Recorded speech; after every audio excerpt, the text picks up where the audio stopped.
Hello foodies, நம்ம இன்றைக்கி பார்க்க போகிற ரெசிபி என்னென்னு பார்த்தீங்கன்னா சேனைக்கிழங்கு ரோஸ்ட். இது ரொம்பவே சிம்பிளாக ஈஸியாக செய்யக்கூடிய ஒரு ரெசிபிங்க. இது எப்படி செய்யுதுன்னு பார்க்கலாம் வாங்க.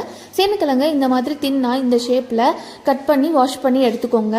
அண்ட் அதில் தயிர், மல்லித்தூள், மஞ்சள் தூள், சாம்பார் தூள், மிளகாய் தூள், சால்ட் இதெல்லாம் போட்டு நல்லா மேரினேட் பண்ணி ஒரு 10 மினிட்ஸ் அப்படியே வச்சுருங்க. இந்த ஷேப்பில் நம்ம ஏன் கட் பண்ணுறோம் அப்படின்னா நல்லா எல்லா பக்கமும் ஈவனாக ரோஸ்ட் ஆகுங்க. அண்ட் குழந்தைங்களுக்கும் ரொம்பவே பிடிக்குங்க. செஞ்சு கொடுத்து பாருங்கள். ஒரு பேனில் எண்ணெய் ஊற்றி கடுகு போட்டு கடுகு பொரிஞ்சோன்னே மேரினேட் பண்ணி வச்சுருக்கேன் இந்த சேனைக்கிழங்கு போட்டு நல்லா இப்படி பரப்பி விட்டுருங்க. மீடியம் ஃப்ளேமில் வச்சு மூடி வச்சுருங்க ஒரு 3 நிமிஷத்துக்கு. அதுக்கப்புறம் எடுத்து பார்த்தீங்கன்னா இப்படி இருக்கும். மறுபடியும் இதை கிளறி விட்டுட்டு மறுபடியும் ஒரு 3 நிமிஷங்க மூடி வச்சுட்டிங்கன்னா இந்த பதத்தில் வருங்க. இந்த பதத்தில் வந்தோடனே எல்லா சேனைக்கிழங்கையும் அப்படியே திருப்பி போடுங்க. ஏன்னா எல்லா பக்கமும் ரோஸ்ட் ஆகி வரணுங்கிறதுக்காக தான். இப்படி எல்லாத்தையும் திருப்பி போட்டு ஒரு 5 மினிட்ஸுங்க மறுபடியும் மூடி போட்டு வச்சு எடுத்துருங்க. அவ்வளோதாங்க, இந்த சேனைக்கிழங்கு ரோஸ்ட் ரெடி ஆயிடுச்சு.